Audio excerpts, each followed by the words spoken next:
नमस्कार, स्वागत है आप सबका हमारे खास कार्यक्रम देश देशांतर में। मैं हूं कवीन सचान।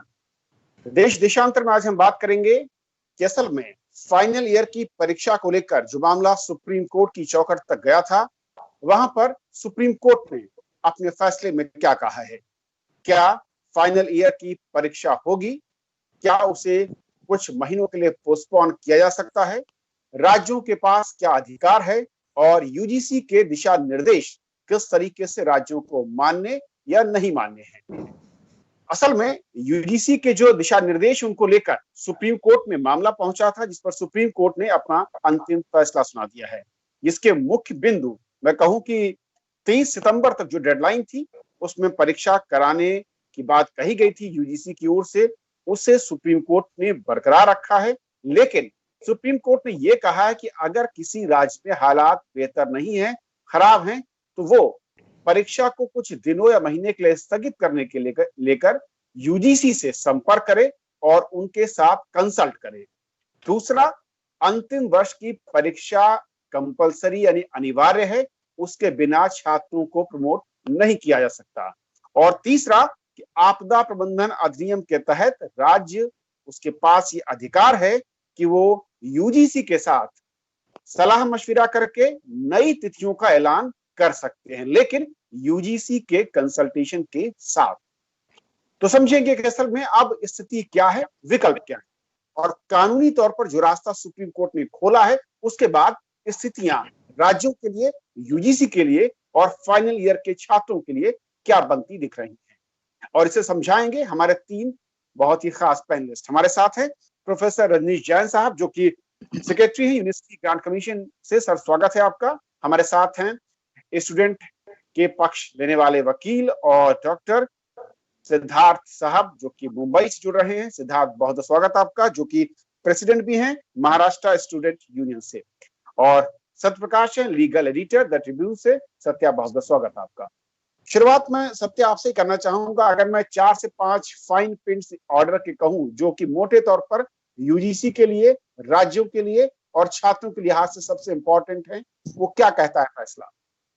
देखिए, सबसे पहली बात है कि यूजीसी जो हायर एजुकेशन है उसका रेगुलेटर है और इसके कारण यूजीसी ने जो कुछ मानदंड तय किए हैं उच्च शिक्षा के लिए, उसमें जो फाइनल ईयर के एग्ज़ाम दिए बगैर कोई स्टूडेंट उसको सर्टिफिकेट नहीं दिया जा सकता है, ये भी उसमें है।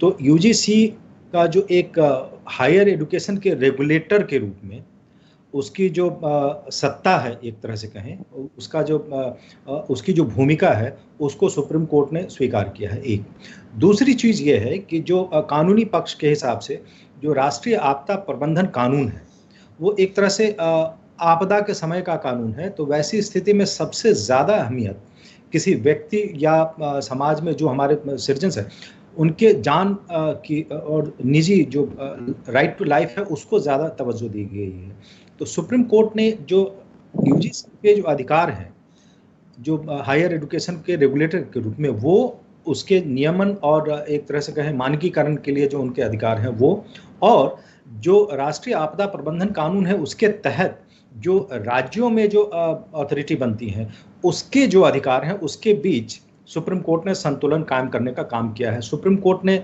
एक तो यूजीसी के अधिकार को कहा कि उनको ये अधिकार है कि वो नियमन और उसके लिए मानकीकरण के लिए जो कुछ भी उन्होंने प्रेस्क्राइब किया है उसको वो सबको मानना होगा। तो ये फैसला जो है एक तरह से कानूनी स्थिति को बिल्कुल साफ कर देता है।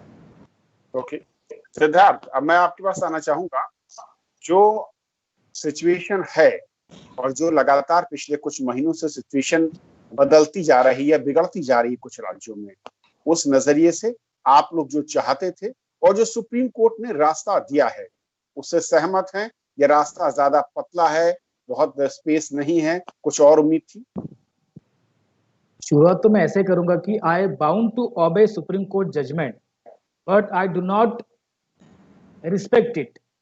आई do not bound to respect it, क्योंकि एक चीज ऐसी हो गई है ना, अभी जो आर्ग्यूमेंट हो गए थे कोर्ट में दोनों पक्षों की तरफ से, यूजीसी के तरफ से सॉलिसिटर जनरल जो अपनी बात रख रहे थे और बाकी जो स्टेट से उनके तरफ से, और काफी इंटरवेंशन जो फाइल किए थे, हमने भी उसमें इंटरवेंशन फाइल की थी और हमने कुछ चीजें जो यूजीसी की तरफ से रिफॉर्म की गई थी 2009 में कि सेमेस्टर पैटर्न और ये एनुअल पैटर्न में फर्क क्या है, हमने बताया था वहां पर, आर्ग्यूमेंट की थी वहां पर, बट उसका कुछ भी ब्यौरा उस ऑर्डर में आया नहीं है।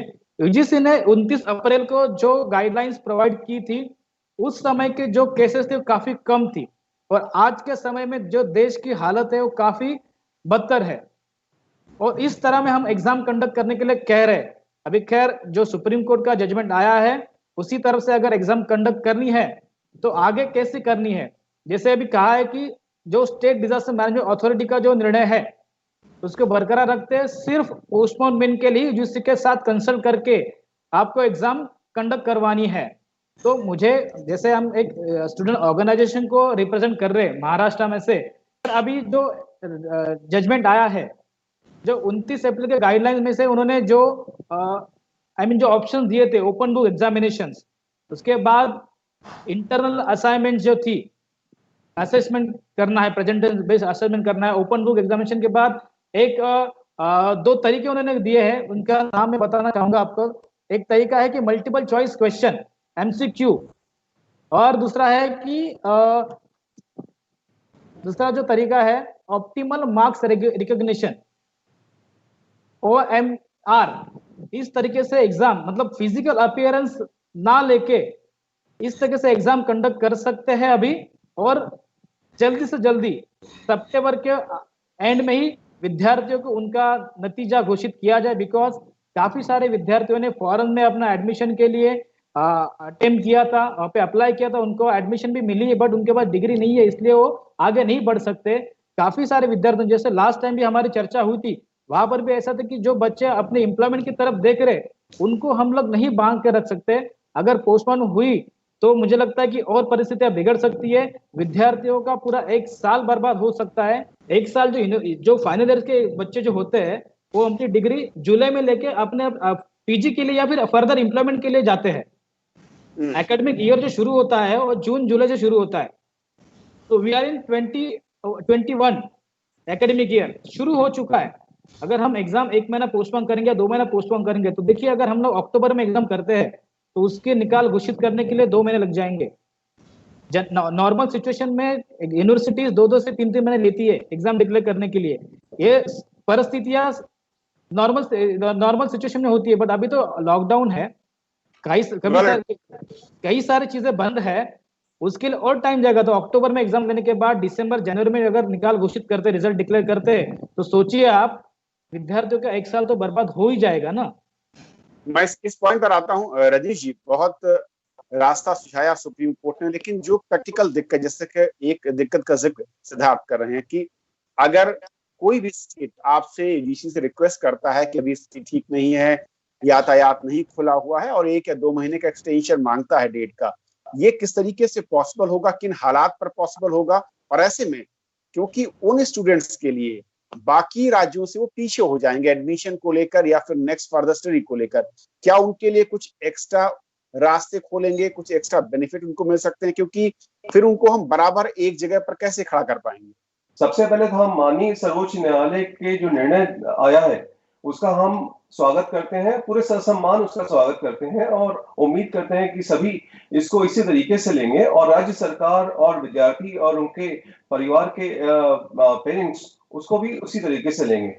इससे एक बात यह तय होती है कि शिक्षा की गुणवत्ता के लिए परीक्षा की प्रामाणिकता सिद्ध की गई है, और जो छात्रों का भविष्य है, उसकी लाइफ टाइम डिग्री की लाइफ टाइम क्रेडिबिलिटी की अगर हम बात करें या उसकी ग्लोबल एक्सेप्टेबिलिटी की बात करें, तो उसको ध्यान में रखते हुए सभी विद्यार्थियों के व्यापक हित में यह निर्णय लिया गया है। अब प्रश्न